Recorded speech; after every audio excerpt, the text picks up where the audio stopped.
That's just to fair. help us. The amount of paper we go through is staggering, and just box after box after box of paper goes through there, so hopefully this will cut down on a little bit of that. Yeah. But other than that, I don't have much to report. I do have one thing, first email that you guys, or not email, it was actually an email that was sent by Billy Renard. Yeah. And I put 3 copies in your box. Yeah. Oh, yeah. He was asking for a tax break. And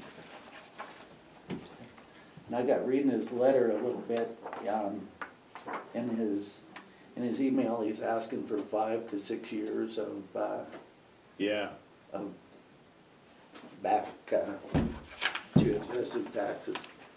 So I printed out, this is just the billing detail of what he was billed for the last, I don't know, let's go back 10 years. Anyway, when I talked to him on the phone last week, he's been in contact with Department of Revenue, and I don't know where he got this figure. We haven't gotten our information from Department of Revenue yet as to how much his bill's gonna go down for 2017. He figured his bill, what he told me is it should be about $250 a year. So when I look at his bills, what he's been billed, I would think that maybe 15 and 16, he deserves a little credit back, but the rest of the years, it looks like he's being billed pretty much what he thought he should, about 250. Yeah. He says in his letter that he's paid those under protest. They're not marked under protest, so I don't know how he thinks he paid them under protest. A lot of people will just write paying under protest on their check and send it in. Well, they don't get paid under protest when they're that. They have to have a form saying what percentage of protest, and then have to give us a little bit of information. So, but he said he's been dealing with Department of Revenue on this for about 4 years. So,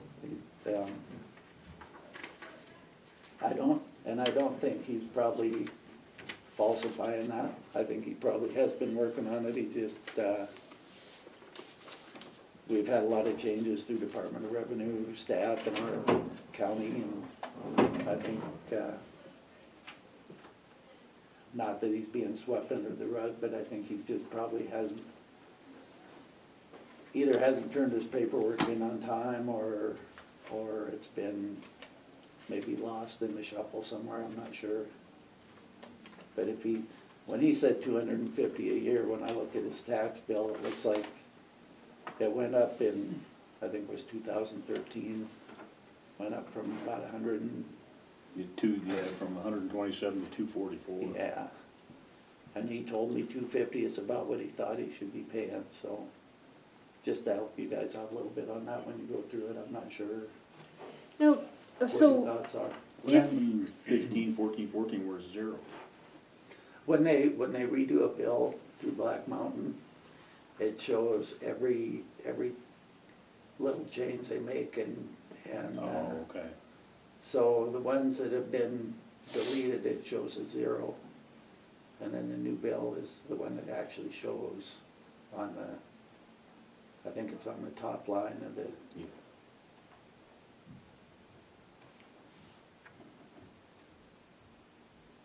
Yeah, but the zeros are probably bills that were recalculated for him. And so we had to zero out one and create a new bill. So if he said he paid under protest, but he didn't really go through the process Right. for either 15 or 16? Okay. No, I couldn't find any protested payments on his account anywhere. Did he pay 17's tax? They haven't went out yet. Oh, that's right, it's too early, okay. So it sounds like a lot of the issues that he's had are not with the county. Right. It's the Forest Service, and then One thing did get me is, there is no fire prevention coverage from the county. We cover the whole county, the rural fire district does. Yeah. So, yeah, I just wanted to double check on that, especially since you're fire. But, yeah, I would say, definitely follow the process and go from there. But he did his AB 26 with Department of Revenue this year. So that's the reason it's coming to you for 16 is, even though the bills haven't been printed yet, the only adjustment they gave him was for the year 2017. So anything further than that falls on you guys. Well, don't we have a policy now that says we only do what Department of Revenue does? So this would fall under that, wouldn't it? Unless we wanna make an exception, but if we make exceptions, who do we make them for? Who do we Right. not make them for? Yeah. Yeah, no, I'm happy to look into this more, just, sharing that. That's tough. Yeah, I know they've adjusted the 2017, I think, it's been a while since I read this letter, I think they gave him, like he's been overbilled by 3/4 what he should be paying.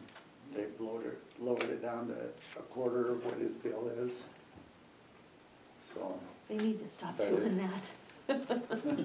Jeez. yeah.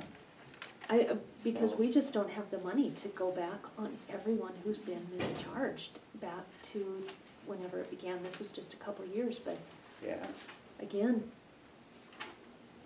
if we are paying for every single one of Department of Revenue's mistakes, that's all we're gonna be doing. yeah, that's a tough call. I mean, it's legally, the only recourse they have is to see the Board of Commissioners. Unless they've submitted a county tax appeal, which I don't see one for them. And it's tough for the taxpayers because they go to the Department of Revenue and turn in their AB 26, and whether it's accepted or denied,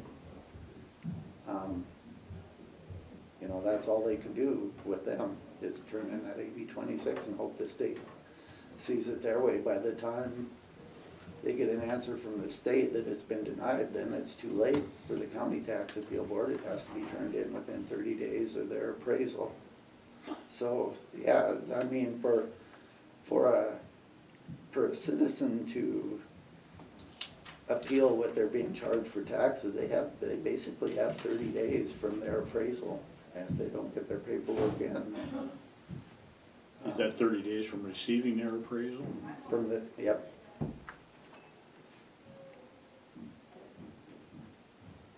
No.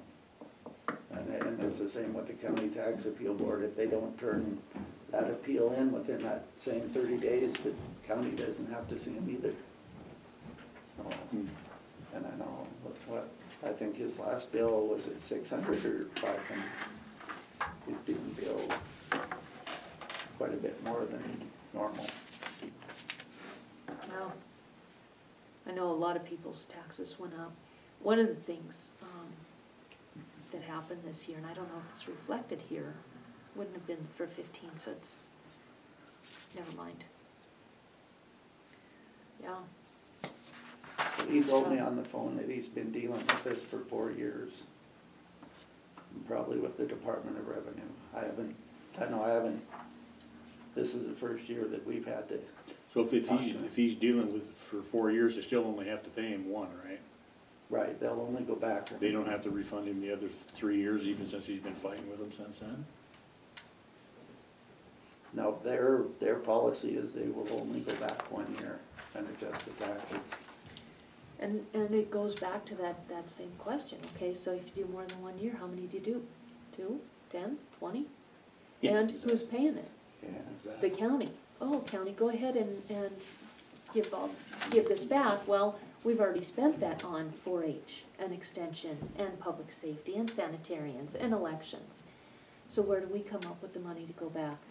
how many Pretty soon we years. end up giving all our pilt back. Well, Well, you can't do it from Pilt. and on these, No, you can't like give that his, to You have to private pull it out of each entities. fund.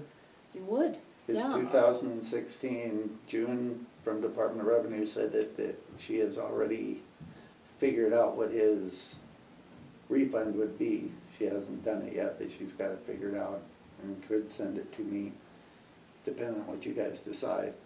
But, yeah, it comes out of each fund. So basically what would happen is the tax money that's coming in, say November is their biggest tax revenue month. The money that comes in, that amount that he would be refunded would just come out of that line item for those departments. They would, if they're getting 50,000 for that month and you give him 500 refund, they get 49,500.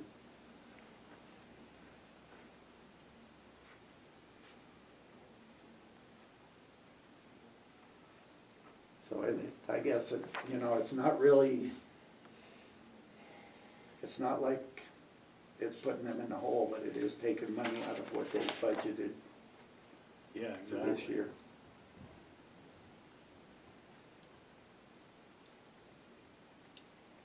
Yeah, it's a tough call. It's a, I don't have any doubt that this guy's been overtaxed, just from looking at his Yeah, bills, but, how hard he's worked on getting it corrected through the Department of Revenue, we'll never know that. No.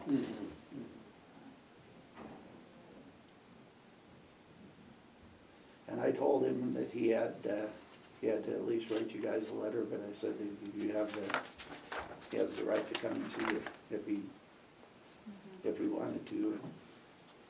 He just decided to write the letter and see where it goes, so. yeah.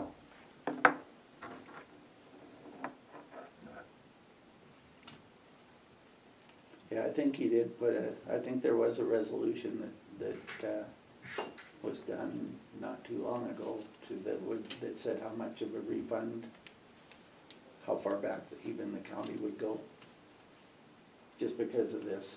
And we had one that was, what, did it go back 30 years? The Department of Revenue had made a mistake on their assessment, and 30 years later, they noticed that, well, no, you have to use a little bit of common sense. Yeah, it's, But if you guys Stuff. wanna look that over and make a decision, I'll give him a phone call and tell him what you decided, or write him an email, or I can give you his email and you can write him whichever way you'd like to handle it. well, guys,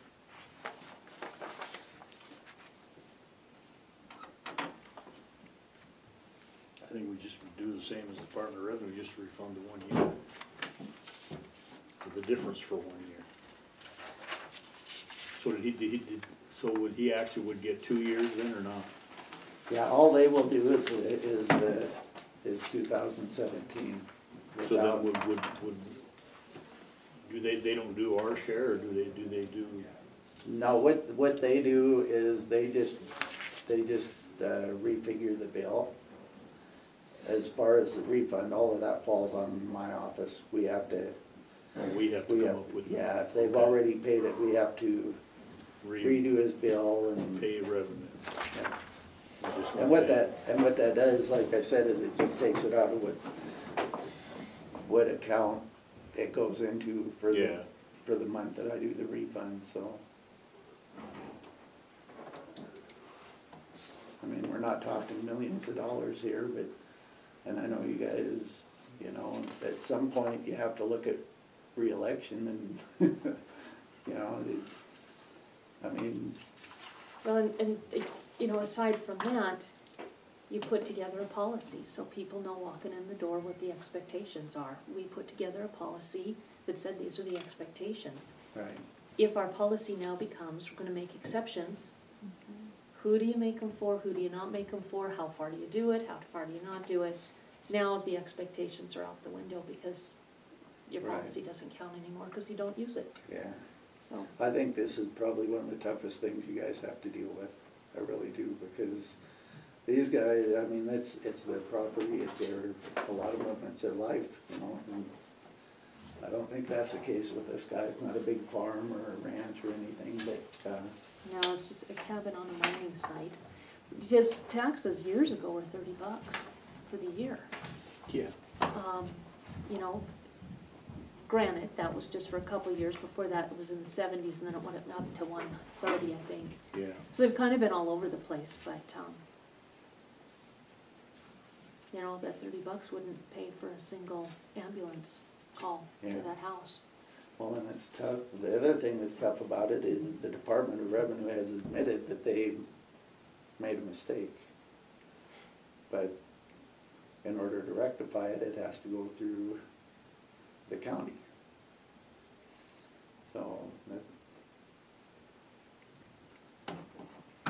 I don't know what type of documentation he's done to show how long he's been working on this. That might be something we could ask him in an email is, you know, if he's got 2 or 3 years of AB 26s that he's turned in and nothing's been done, it's still a state fault, but We can't it's override not Department his, of it's not Revenue, yours, right? right? And they've repeatedly taken responsibility for their errors, and that's nice of them, but they haven't taken financial responsibility for their Right. errors. So even if he does produce that proof, Well, and the amount that comes out of the, when they redo a tax, if, say if we were to refund part of his 2015, part of that tax money does go to the Department of Revenue, so part of it is withheld from the money I send them. It doesn't all come out of county accounts, it's both state and county. but and it does school, for years and- 2, 3, 5, 20. It's only that first year that we split, right? So if we said, you know what, we're gonna go ahead and change our policy to go back 5 years, that year 2 through 5 would be solely On from the county. county budgets, not the split with Department of Revenue that they've agreed to the 1 year with. And that's by and large the reason we decided to follow with Department of Revenue, because at least then we're sharing it with the people who actually made the error. Yeah.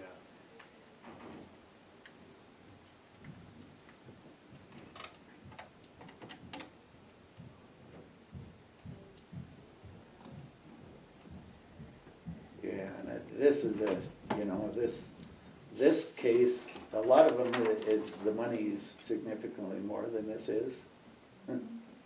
This is more of a case of, I think, goodwill than anything, I don't know. But, like you said, if you do it for one, where do you stop? That's tough. I will quote our beloved Elaine Gravely, "No good deed goes unpunished." It's, But you guys can mail that over and send me an email, what you think, and I'll respond to him, or? what do you However guys you- think? I've however been you doing all the wanna handle it. talking. I think we just pay him 1 year. The difference for 1 year. Yeah, Per the policy, Yeah. for policy. So you wanna refund him for 2016, or? Yeah, I think so, because 2017 hasn't been. Right. Are they adjusting 2017, or do we know yet? They've adjusted Okay. 2017. Yeah, I think that's all we can do. I'm okay with that. Do you wanna make a motion? I'll make a motion. Refund 2016. Okay. No second? Okay, move in second to refund 2016 only. Friendly amendment to the, motion, can we say per policy? Yes, yes. Okay.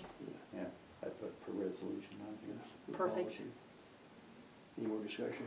No more discussion, we'll vote, all in favor? Aye. Motion passed. Okay. And here's Let the him know, and Yeah, thanks Doug, I'm with ya. Just don't know how we do it. all right. Any other questions or anything? Believe so. Did you find out the deal about the deputy pay? You came in talking about that. I did, for a deputy to be salaried, then they would lose any sick or vacation time, and they would have to go to, like an elected official, where as long as you do your job, you can put in the hours you want, or, so it was, they don't get salaried, they get a percentage, they get overtime, they get whatever, Oh, okay, okay. whatever they have coming. Yeah, if you had 2 or 3 people that were salaried in one office, you might end up with the only people coming to work being the other 2. Except the supervisor's still responsible for the deputies. So if they just choose not to show up, the supervisor's obligated to discipline, Right. take action to make sure that they're But there. it'd end up to be a mess like these tax refunds. Right, right.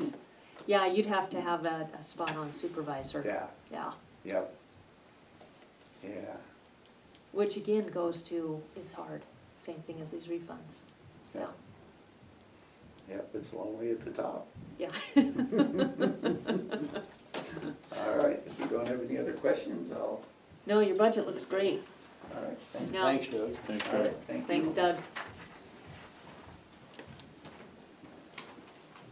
Julie, we're running about a half hour late, but you're on now. I understand, okay. So one of my main concerns, and I think I voiced this after the budget was approved, was the $30,000 that you anticipated would be coming in from the FDA retail food program standards. And we said that we could, you know, apply to get up to 30,000, but not the first year. We have to, you know, you have to get your self-assessment done, and then, so the maximum we could get this year would be 5,500, not 30,000. So, I mean, you know, we're just getting started, and you can't apply for big projects until you get your self-assessment, which is $2,500, and, you know, some training money, up to $3,000 for training. So, yeah, that's way off. And that was not what I put in for the budget. That was something It you is. guys. In our meeting, I asked you specifically, can we include that 30,000? And you said yes, otherwise it wouldn't have been included. It's on the tape. Okay. We can get that out if Okay. you want. But regardless, it is what it is, and it is gonna be a hit on the general fund. So we'll just have to, you know that a portion of that will probably come in. I expect the 5,500. We'll have to look and see what the budget is, and be lean and mean with the expenditures, since Right. some of the revenue is just not gonna be realized. Mhm. Yeah, Okay. but no, that wouldn't have been included without a specific ask and confirmation. Okay. Because I don't ever remember writing that on my budget, the 30,000 at all, because I wasn't sure, you know, what we would be able to get. for- Yeah, you for didn't that write it year. down, but it was Okay. that preliminary meeting, I think in April, when you brought it up, Okay, and that's why I asked, just because it wasn't written down. okay. But again, you know, it is what it is. Mhm. We'll just have to make up the difference in just being as lean as you can with So then, as far expenses. as I think the budget for the septic permits is a little high too. Because so far this year, we've issued about 100, which would be, you know, $20,000. We don't typically issue any during the winter months, so we do in the spring, summer, and fall. So even if we took the 6,300 times, you know, three different quarters, that's still less than 20,000. So I'm not sure about the 23.4 there, but you never know. Maybe it'll get crazier. You know, I anticipate continued growth, but you know, to generate close to, you know, 24,000, we'd have to issue at least 120 permits. So, Do you guys want to address that?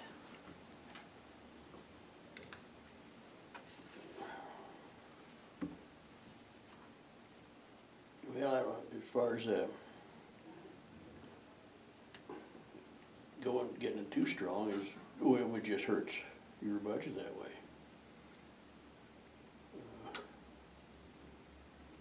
How many of you issued already, 100? Yeah, just about. I mean, you know, one or two, I'm not sure which Yeah. number Janae's That's, on, but I know it's over 90, so, I mean, it's somewhere in there. And that's more than you have other years, isn't it? Yeah, other than, you know, back in 2007 or 6 or whatever, it was like 150 or 160 then a year, so for a couple of years in there, but it's been, you know, 70 to 80, I think, pretty much the last, since about 09. Anyway, I'll just address that for you, Julie.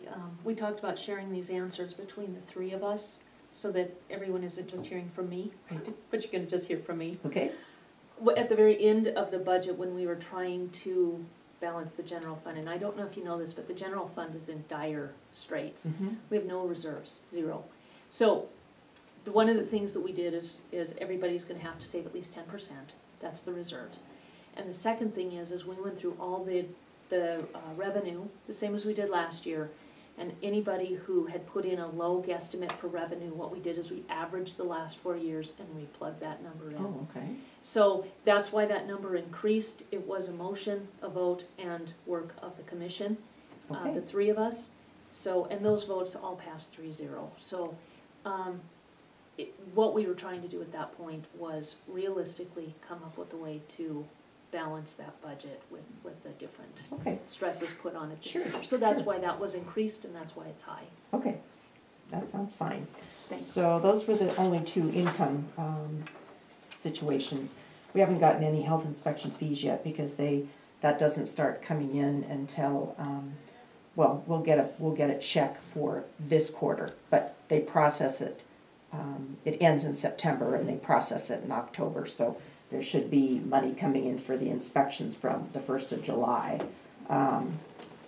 And so that's why that doesn't show anything. And then, of course, when we get the majority of our money when our licensed establishments relicense, so that will be, you know, in January that we'll be getting a majority of that money. So as far as it being a large increase from years past, you know, we haven't necessarily licensed too many new establishments. We've licensed a couple and we've lost a couple, so that might be, you know, a little high too, but you never know, maybe we'll get some new They all come establishments due in in. January, or is there some in July? What's that? They all come due in January, or is there some in July? The license? Yeah. No, they're all January. All January. Mhm. Yeah, yeah, they, it's a calendar year license, so those will all come in January for the most part. I mean, there's some people that renew in December, so, you know, we may see some in December, but for the most part, we don't get a payment for it until January. And then on the expenditures, I think everything looks pretty good, except apparently Janaea took the action print so that our subdivision regulations, the booklet covers, the business cards, that should actually go to account for 320, Fund 320, or whatever it is, account, not office supplies. So I'll get that straightened out. That needs to go to Fund 320, and if you look, that's $500. But even with that, that's going to put me over $81. The last time we had booklets printed up, I got 50 of them for $420. So, but that was with a different company, I believe. So it used to be the office, the neighborhood office. And they were a little less expensive than these guys. So, so that won't be over that $124. Let's see, what does it show? I guess it's oh, that's operating supplies. I guess it doesn't give me a percentage there, but anyway, that will go back to less than the $600 when I transfer those three out to the printing part of it. The under Fund 330, the publicity subscriptions and dues, that one's over 69. I guess that was the EHA conference registration, is that typically where that comes out of, is conference registration? I'll have to check on that Yeah, too. I wouldn't think so, but, I would think that would be under, training, well, no, there's not a training, oh, separate training. But Well, no, as training long as- services, but that's not what that is, but anyway, so Yeah. Everything else is, you those know, at changes about are pretty 25%, so, yeah, there's not a whole lot, I think I'm doing okay that way. easy. And then, Yeah, of course, things, slow down in the winter time too, so. the, regulation booklets that you had printed, Uh-huh, can you charge for the cost of printing for people? I know you did 400 copies. right. Is that, do you Oh, include that not in? 400 copies. Oh, No, they okay, were, sorry. the 40 copies, or Oh, 50 sorry. copies, yeah. 400, all right, Yeah. Anyway, I pass that on to people that are not certified. The certification, part of that includes them getting a new booklet when we update our Okay. regulations, because they pay the $100 if it's somebody that's renewing and $250 if it's somebody brand new getting certified. So the booklet comes along with that registration, but if anybody else requests one, or somebody from another county that's working here, I typically will email them the booklet rather than provide the printed one. They can have a printed one, but it does cost them $20. perfect, So, all right. yeah. I was just thinking, if they're not certified, they're getting something that somebody who takes the time to get certified Right, is paying right, for. and they don't do That's that. perfect. If they're happy with electronic copy, let them print it off, and if not, if they want a bound one, then we do charge for them. Okay. Okay, and that's part of the reason I haven't given you guys one, because the cost, I think the last time we had to print them up, they were $12, the cost on this, and this was like 18 or something, it's quite a bit higher. But if any of you want a copy of the regulations, the bound copy, you're certainly welcome to them. You know, would you email it to us? I can do And that. like you said, we can pay for the cost of printing ourselves, Okay, but it's a lot less expensive for you if we can Right. help the county by just taking yeah, email. yeah. So like if a homeowner's doing it himself, I will email it to them. But if not, see, they pay an extra $100 for the permit. So instead of $200, it's $300. So if they want, a booklet, I will, but I always say, you don't need to read the whole booklet to put the system in. There's just a couple of chapters, so it works out best just to email it to them, but, so. Sounds good. Let's see, there was one other thing I guess maybe I was gonna bring up.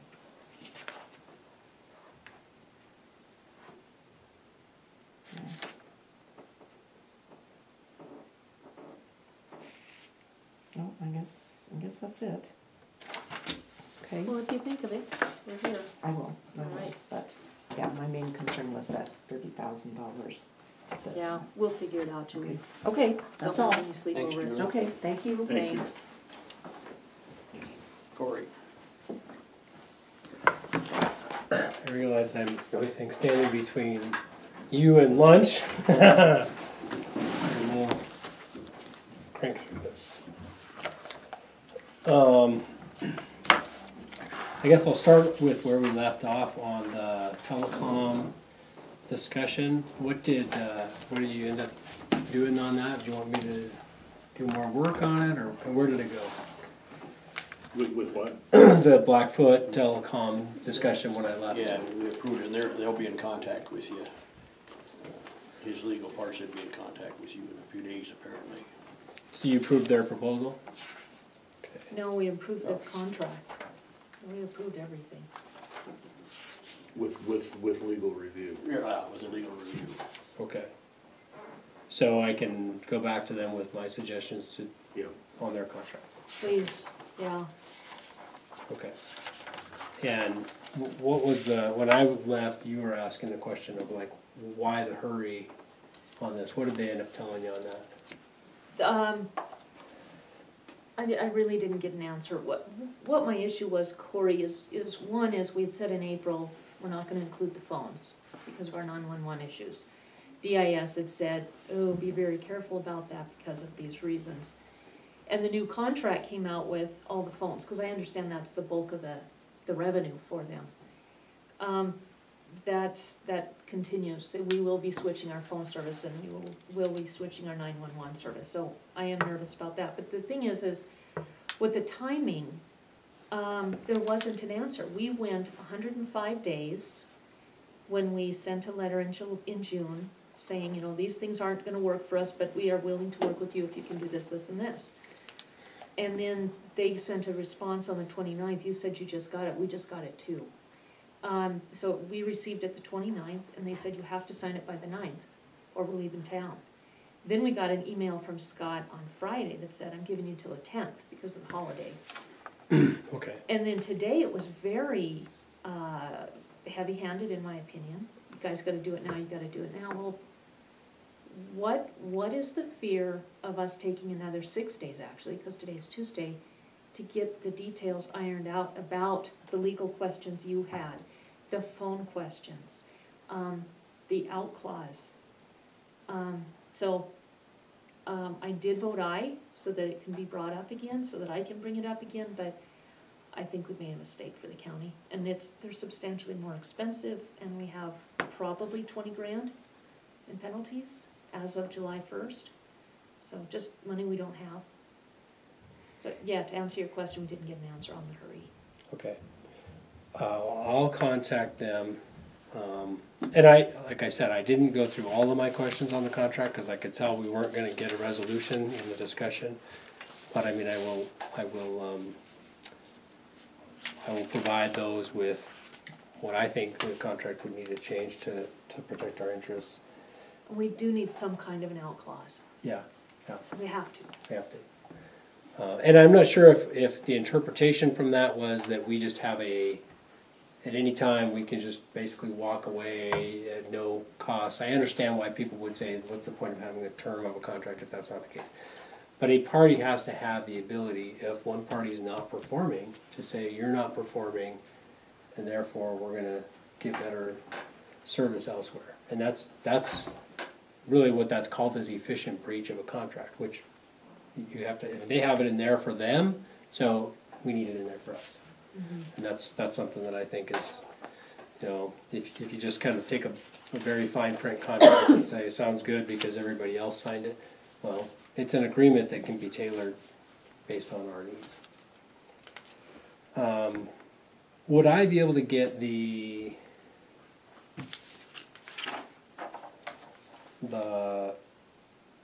Clearfly? So Connect expires next June, the end of next June, okay.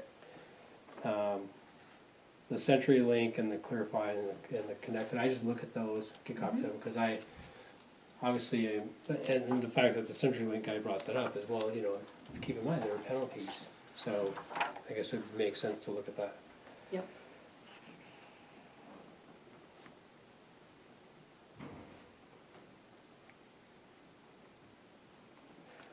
Okay, so just so you're aware, commissioners, I have a, I'm the attorney for the Conservation District as well.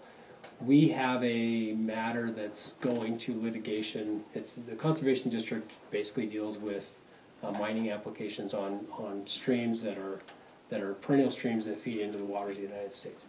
And then we have a mining issue that we're probably going to administrative hearing, litigation, and then after that, if either party has a chance to appeal that to district court. And I've seen you at the Conservation District meetings a couple times. I'm guessing that, you know, like there's a meeting tonight. They do a lot of work. I mean, those meetings start at like 6 or 6:30, and they're there till after 10 p.m.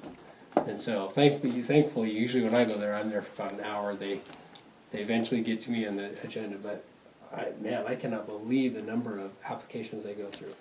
So this one though is one who is a guy who litigates a lot. So I anticipate that we are going to have a big fight. So as I get to that stage, I'll just keep you up to date on that. But and my guess is by the end of November we're going to be doing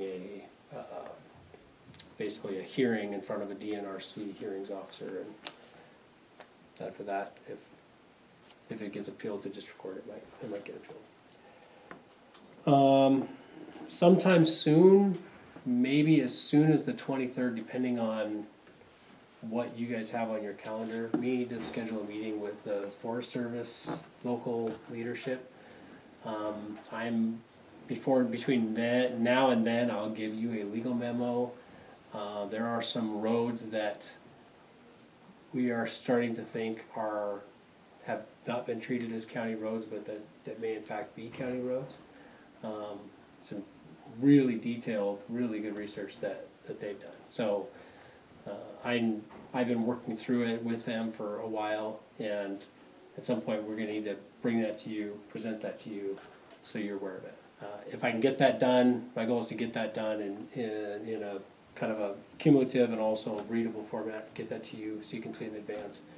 And then the local, Corey Llewellyn would probably come to that with a couple of his staff. So if you have any questions, I can fill you in more detail, but right now it's just kind of a project that's been a long project we've been working on. It's coming close to fruition. Will that be a closed door, or will that be open? It would. Corey had some concerns that it might be Yeah. not for public disclosure at this point. It's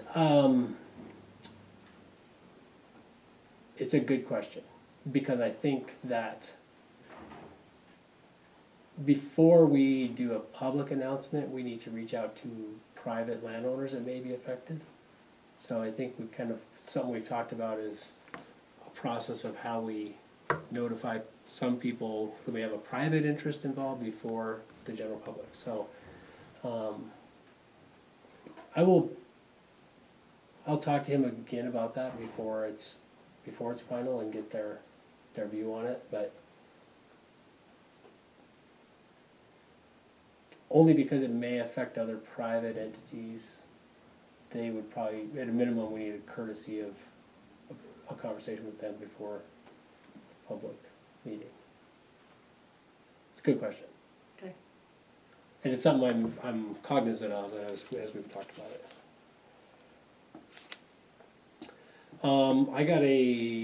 I understand that there's a dental hygienist that's looking at wanting to move into the public health. So I got a lease draft from Teresa, and I did some edits and got it back to her.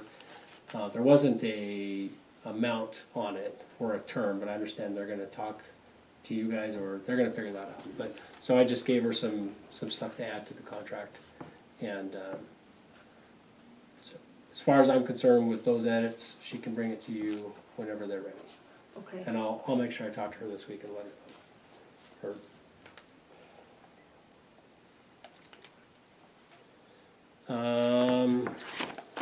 Montana Internet. So it turns out we haven't talked in person since May 30th. I sent an email saying we need to discuss a range of options of what to do with these guys. I have visited with the Mr. Seifert, who's the CEO of Montana Internet, in June. Explained to him that we still are receiving bills basically from BLM for rental of this communication site. And then that's when he told me, well, I've already paid him. And so then I said, no, what I have here is a list of what we have been billed by BLM. And as I understand it, we're almost at $7,500, and now we have the 2017 bill as well coming. So we're close to, I don't think we've paid it yet, but I think we're at around total $10,000. So what I would like to do, I guess I wanted to see how this went before we got into a big war with Montana Internet. At a minimum, we want them to repay that amount of money. Are you at a point where you would say, then if you're not willing to pay, we're just gonna move you out of the BLM site, so we're not being charged every year? I mean, what's your temperature? Because the last time I had a conversation with him it was with the city, there was a contract, they reacted very negatively. So I'm not sure how they're gonna react to this, other than he's told me now 3 times, we're willing to pay. And then this last time, we paid, and I said, well, I don't have a record of your payment. What I have is that we still owe money to the BLM, or we've paid and not been reimbursed.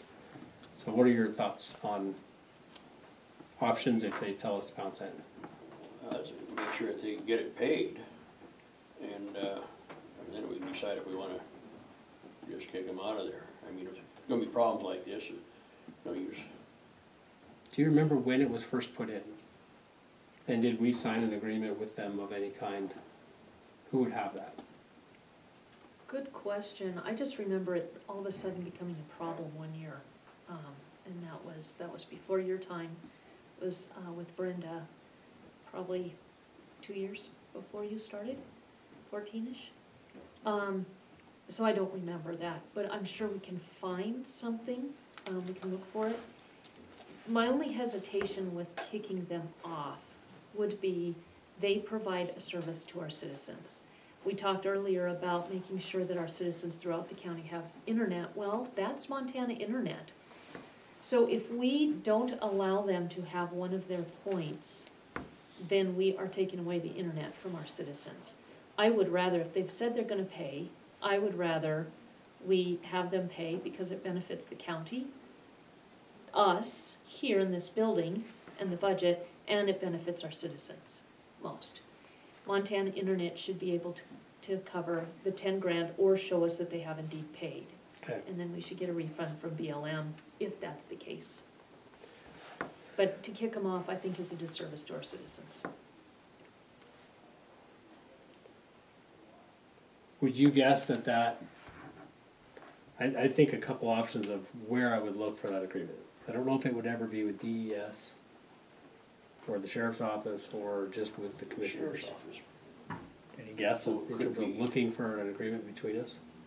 My guess is it happened before my time, so I don't know, but I could look in our files here. All 3 of us could look in these files here and see what we can find. It should be under BLM or Montana Internet, or we'll have to find it. We'll have to search. BLM might also be able to help us. You go, Scott. All right, well, I think I'm just gonna go find him and meet him in person, because we've talked on the phone and we've exchanged letters and emails. And I think I'm just gonna go sit down and go, hey, we need to get this done. Because we could use the $10,000.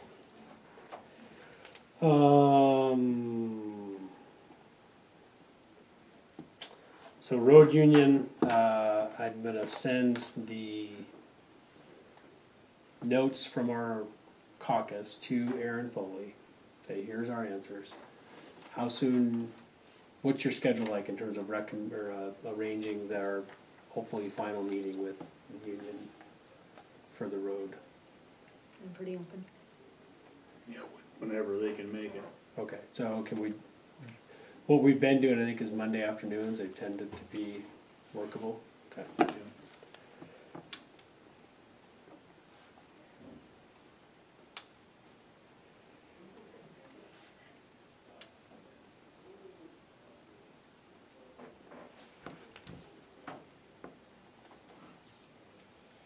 The interlocal agreement with the city for law enforcement, I got a draft of what if you recall, there's an agreement with the services for law enforcement, sheriff's office providing city police. The last page of that is the money, and it needs to be updated annually. And so now that our budget's finalized, the undersheriff did a draft of what that would be based on the budgetary numbers. I don't know if you guys have seen that. I just looked at it over the weekend. I got an email, and what we need to do basically is do a meeting with the interlocal liaison committee to confirm those numbers are right, and then it should go back to the city, and then the city would confirm that in their budget. Now, they've already done their draft budget with numbers that are in that ballpark. I don't know if it's exact, so usually when we do those, when have we done those? Have those been evenings? Yeah. The liaison committee? And are you on it, or I'm on are, it, yeah. you're on it, okay. So that's something that's coming up, and I mentioned it to the mayor that we need to get a meeting scheduled, so. They've confirmed their budget at this point, or not? They have, but Okay. I think they had left it that it was subject to if they needed to adjust the numbers based on the sheriff's Okay. office numbers from our budget. They won't be needing to adjust their mills though for that, right? I think those tax bills are going out. Doug was talking about that today. No, I think they're okay there. Okay, good. Okay.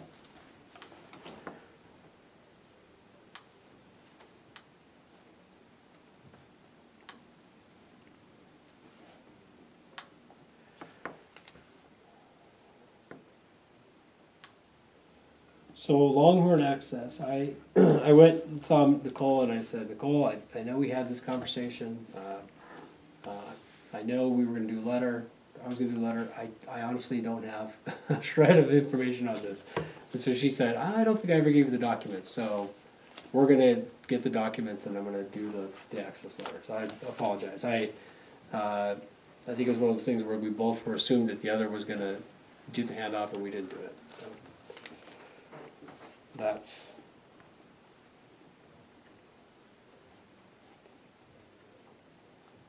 Has anybody been approaching you commissioners about White Horse Road? Yes. Okay. The backstory on that is that it appears that White Horse, and again, I haven't, there's volumes of papers out there, I haven't been through all of them, but I've been through some.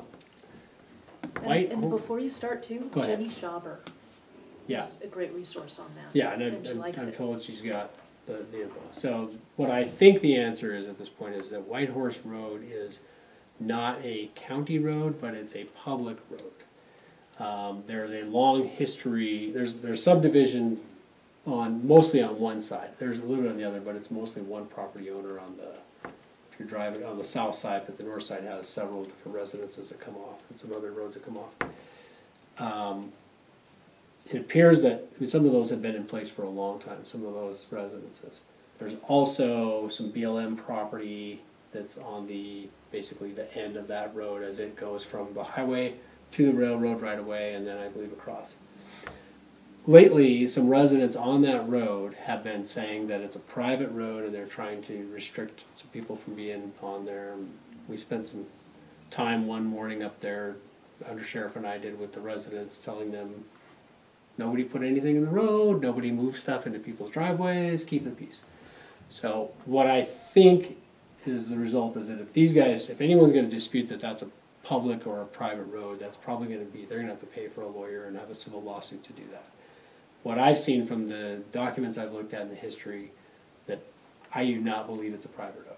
I believe it's a public road, accessible to the public, but so far I haven't seen a resolution or anything saying it's a county road. That it can be a public road without it being a county road. A county road would just put some maintenance obligations, smooth things on it. So I would just say that if folks are raising that issue, and several folks have raised that issue, I've talked to a couple of them, I'm sure I'll talk to more after this discussion. My assessment of it is that I don't see the history that says this is a private road. I don't know if you guys have more history. I'm sure you have more history on the road than I do, but you've all been around here longer. But any thoughts on that? It's gotten to the point where it needs to get on the agenda, or is it something that I can just continue to talk to folks about? What are your thoughts? This has been an issue for decades. This road specifically? yeah. Okay, well, yeah, Yeah. there was a John Flynn opinion Mhm. from I wanna say 2006 commission meeting where he said exactly, basically what I said. Yeah. Go ahead. Yeah, so the commission addressed that, and I'm not sure of exactly what happened, a previous commission to us. And for some reason it was dropped, I don't know why. But, the BLM is interested in actually assisting in that road becoming a county road. Forest Service has also voiced that because of Iron Mask, it's the only access really up there. A number of the citizens want that to be a county road, because it's just not getting treated. It's a pretty rough road, as you know. Terry Lewis hired an attorney about 6-7 years ago, to actually address the county to have it go from a public road to a county road. And I Okay. don't know the name of the attorney, but Terry certainly would have the contact. I told him, I said, Terry, you don't need that, you just need to come to us with a petition, and we can go ahead and follow, there's a legal process. So Terry was here a week or two ago, very recently, 2 weeks. 2 weeks ago, and he wanted a speed limit. Well, another citizen did, but Terry was there supporting the idea. They wanted 25-mile-per-hour speed limit on the road. We said we don't think we can do that unless it's a county road. So Terry's marching orders from that meeting was to get 2 petitions together with the neighbors. 1, to have us make that a county road, and 2, to implement a 25-mile-per-hour speed limit. Okay, Tim Ravendall and Laura Nagel are the 2 citizens who believe it is private and believe that the county owes money in order for that to become a county road, because their property lines actually go into that road easement. But if we talked about this with Sauter Lane, or the road right next to it, is it Sauter? Lane, yeah. Above the golf Sauter Lane course. is the same way. The residents on this side actually own the road, pay taxes on the road, and everybody uses the road. This side of the street, their property line goes up to the road. So this is kind of a common thing, but I don't think it's a game changer as far as what the citizens want okay. for their neighborhood. And I've met with Mrs. Nagel a couple of times, and looked at some documents, but we get to some documents, there was something from 82 that referenced a prior easement. So I said, well, this thing, the easement, the public easement was at least prior to 82, so we need to go back and find that. And I'm probably gonna have to go see the surveyor, I think she's probably gonna have it, I guess.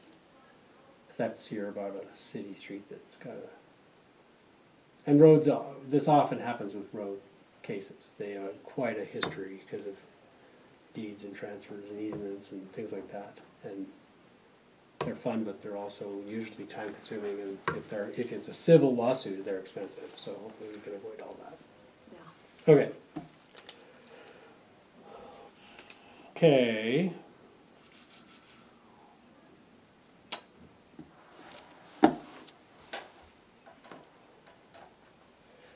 How's the Deep Creek project with the outside council? Has there been any issues with them at all? Everything good? Okay. It's kind of on hold till we get more information from FEMA. Okay. FEMA isn't sure how much money they have with the hurricanes. Oh, They yeah. kind of put a hold on it. Sean's working directly with FEMA on that, but we haven't heard anything from the legal counsel. And the other one that we let a bid on, what was it, Wilson's, that came in way too high. Right. So they were gonna rebid that because now the local guys aren't fighting fire, so they figured they would get a bid from them. Okay. But it's still all held up by FEMA. Okay. So on Doc Campbell's building.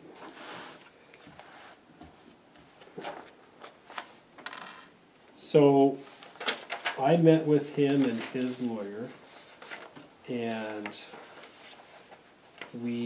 I met with Mike Myers to do an inspection. I haven't done the inspection, so, where I thought we had left this last was, and there's some history, there's some old history on this thing. So I think that's all accurate in terms of the building prior to was owned by the hospital, obviously sitting on county land. There seems to have been an informal agreement that was reached in terms of paying for utilities, that the hospital would pay for utilities for Doc Campbell and unit privileges, and so now he's no longer with the hospital, and so what they had recommended to me was he would pay utilities, he would pay for any day-to-day maintenance, asked for a lease for up to 5 years, and that he's serving as a county health officer, and he said I would agree to be the health officer without charge in lieu of paying a rental, if that was